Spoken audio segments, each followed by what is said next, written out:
Hello. Today it's Episode 6. episode 6, Bread Talk, and I want to talk about a future project what we have. We call it brick to brick fusion fermentation method. What is this? Good question because never posted it before, never done before. But I think everybody who follow me saw that I make a lot of ciabatta, a lot of baguette with anything which I called before Lego method. Okay, for legally reason, I cannot call it like this anymore.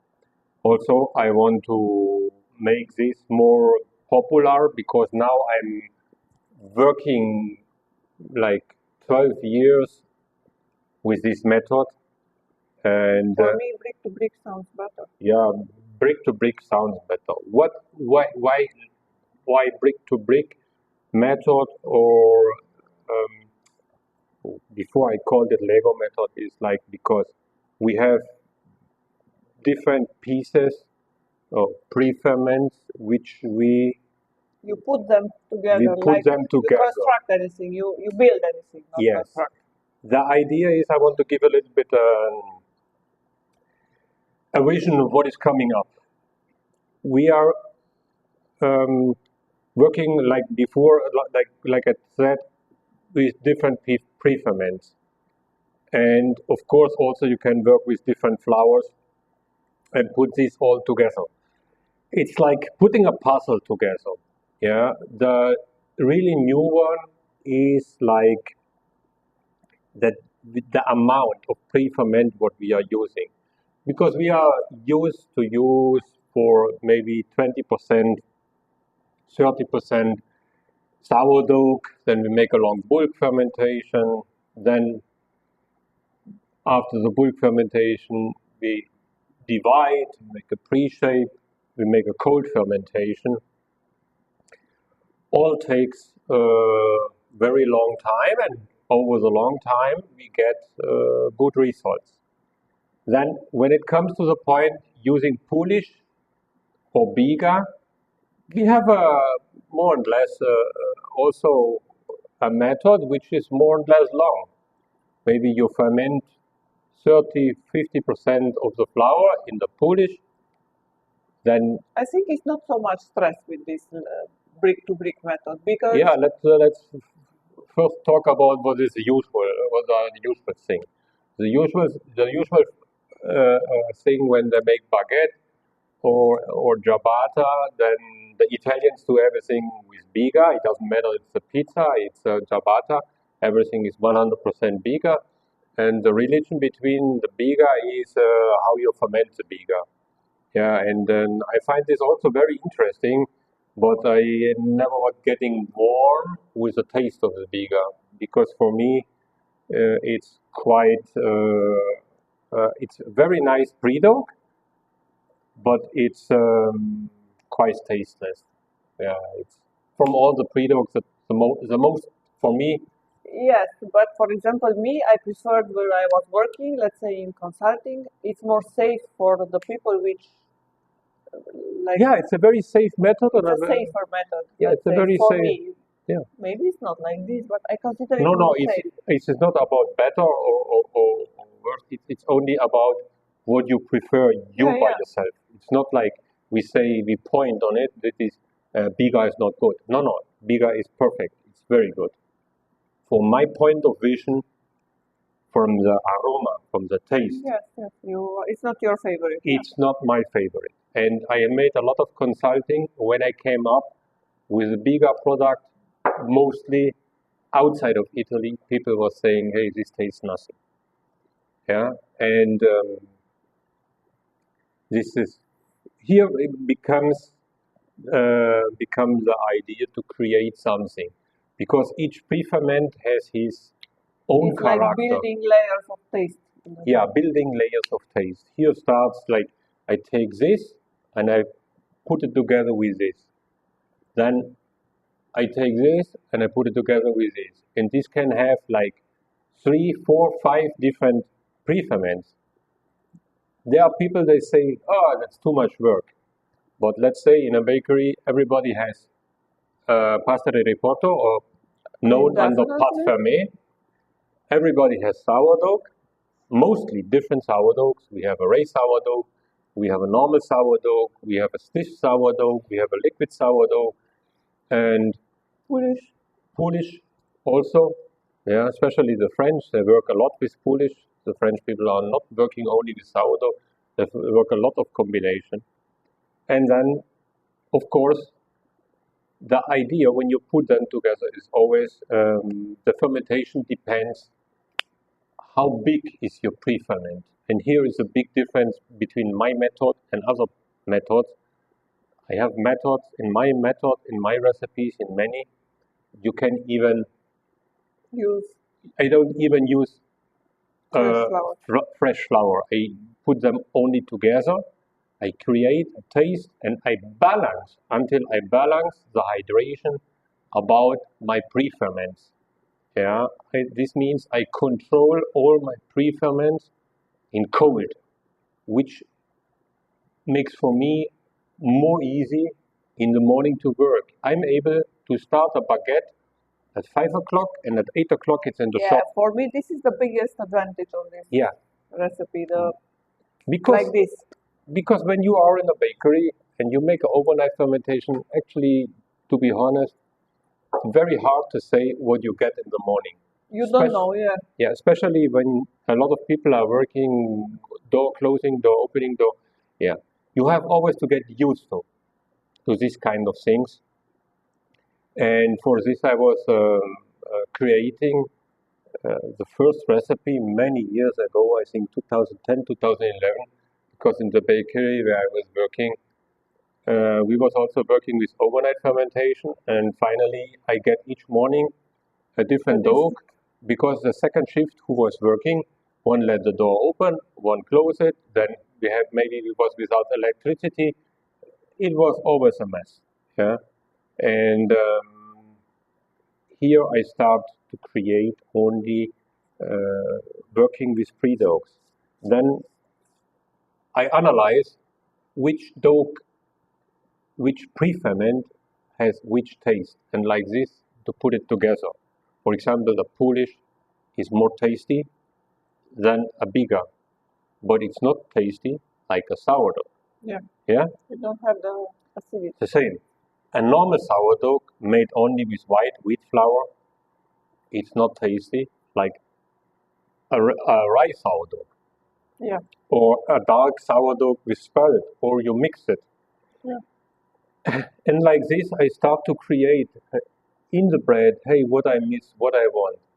And for the short of the time, let's say we start at 5 o'clock to make a baguette until 8 o'clock. You have it ready. You have it ready, but you cannot create in bulk fermentation flavor. This means you create the flavor in the pre-ferment. Yeah. Yeah. The bulk fermentation is practical, don't exist. Like when we are working, when we make a rye bread, also bulk fermentation practically don't exist. We have a relaxing time of the dough, a swallowing time of the dough. Maybe after an hour, the dough is ready to do. More or less is the same here. Yeah, it's more or less the same, because the longest bulk fermentation, depending on the flour amount what we add, can be between 60 and 90 minutes. This is like my rule. All what is over 90 minutes, I don't consider in the brick-to-brick method, because it contains too much fresh flour, then everything is different. Of course, also the character you have to learn about, because the crumb breeding, the dough breeding is totally different than like we are used to. Yeah, we see always in the internet a lot of bubbles. The dough has to bubble. The dough has to bubble. If in my method a dough bubble, then you have no product finally.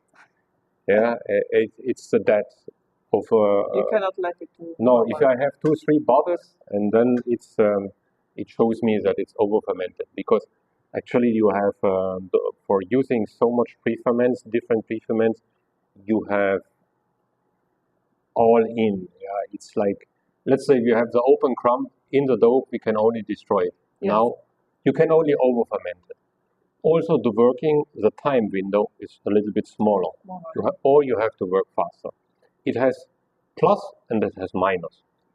Like each Like method. like everything. It's only an alternative method for people.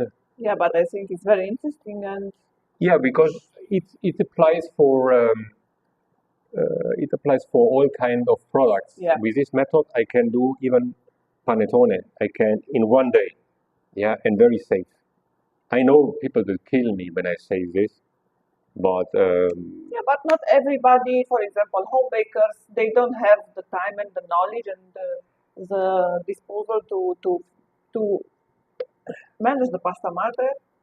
So then they choose this method to have for Christmas a panettone, a homemade. Anyway, it's much better than what you get in the supermarket. yeah, of course, yeah.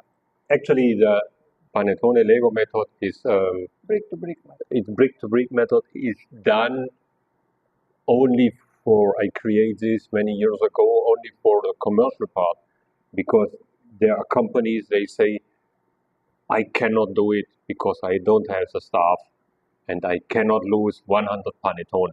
You know, yeah, that's the thing. And I Yeah, had because today, it's a lot of money. It's today a I lot had of a money. discussion with a friend of ours from Romania who was losing 3 big batches of panettone in the last stage. And she told me one thing, but I don't know if it's like this or not. And I don't know, I was thinking also that if really, really is the biggest producer of artisanal panettone, let's say, when they make such a big amount, they really don't help that dough with nothing. Yeah, all the big producers they are not. These are not panettone. They have No, but I between. talk about which they say they are artisanal. I don't want to give No, names. everybody who makes panettone fail because even changing the flour, changing the environment, changing the mixer, changing the water can affect the panettone. It affects first your pasta madre, it affects this. It's a panettone is a very detailing dedication, and you have you, to do it. Okay, if you are in Italy, you do it always in Italy. It's okay. But if you travel around the world, you will figure out that your panettone in each place is different. It's different, yeah. Yeah, and more also here in Latin America, then you have to start to work with water from the bottle because water has a lot of chlor and it's different. The idea was only that a company came over and told me, Claudio, I have an order and I lost the panettone. What I can do? And then I told him I can help him with the recipe. And then after this came another company to ask him for this. But I always said, don't make it public. Yeah, because it's a safe way to do it, but it's not, let's say, a legal way. A legal way in the panettone from the law has to be natural, and it's this panettone has foolish sourdough, biga has a lot of things inside, and It's it goes brick to brick. yeah, it's brick to brick. It goes pop pop pop, and in 4 hours you have But the panettone. honestly, you feel no difference in the taste.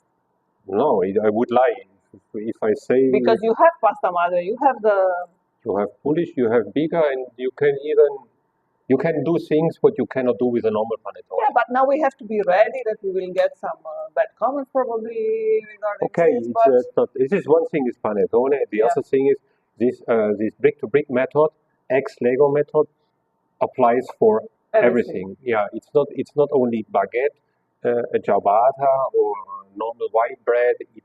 I have it for hamburger, for croissant, for brioche, for the method applies for everything. Yeah, and we will decide. We have decided to bring this now in a guide, ebook guide with also with samples of recipe And video. for each product. Yeah, and that the people understand. But with all the guides, also with the open crumb, it's a guide. If I put a recipe inside, it's not like that this recipe makes you that you can do it. Yeah. What you have always to feel, and also in this method, you have to feel the dough. You have to learn about these kind of things. Yeah, and what there's also a big difference now moving from Europe to South America, Latin America, working from soft wheat to hard wheat. It's a different story. Then the soft wheat, Italian soft wheat, what we get here, we we are sure they are pimped maybe with ascorbine acid, with Yeah. other things, because the law says you have to do this for imported it. This means it's a totally different flour what I have in Europe. And I'm trying to figuring out now also I want to make an open crumb bread guide what I have. I want to make an update working with hard wheat, with soft wheat, then also about a pimped flour. What is a pimped flour? A pimped flour is like a low protein flour, a bad quality flour, which is enriched with malt, with enzymes, with all kind of stuff. Yeah, how to work with this? Sometimes I feel that one part of the dough is like very strong and the other part is like sticky. And then putting in the oven, it comes up like hell, or sometimes it stays like this. The fermentation times are different. The hydration is different. It looks like a never-ending story because the last 2 weeks I lost a lot of bread, a lot of tests, but I get a lot of information. And actually, we get the information only when When you test. That's I always say also to my community. They ask me this. I said I don't know. Try it, test it. yeah, today we was working with a whole wheat flour, Yes. and in the morning it was like the first time we did it, it was like a mess. It was coming out very dense, and then the recipe I did it again. I changed only the fermentation time, and yesterday we was like in 6 hours bulk fermentation. We shaped it, then it was like 12 hours in the fridge, and I baked it in the morning. It was It good. was quite okay. It was good. It was okay. And then we had a second loaf inside and we let it in the fridge in 8 degrees another 12 hours. And it was much better than the bread in the morning. Yeah. Yeah. And what I was very surprised is when I was cutting, one part of the bread was like over fermented. Was, Yeah. was going out the gas, and the middle part was going up like hell. Yeah. Yeah, it was like in the border that everything is going down. Yeah, and I am actually sure it was going down, but the bread came out very good. Yeah, these kind of things we are working on it with tests, and I try to write it down and to update also the open crumb guide what we have to bring it up for the next month, 1 2 months to bring this all to paper. Yeah, the brick to brick method we will. We think that in the beginning of January we will. Think of the January we will announce it also on But until then, we will give you some small. If you follow my Instagram, check a little bit around, especially the baguettes and the ciabattas. They are always done like this because I work this method like 12 years. Yeah. Okay. I wish you a good night, and we see us soon, probably again for before Christmas. Bye bye.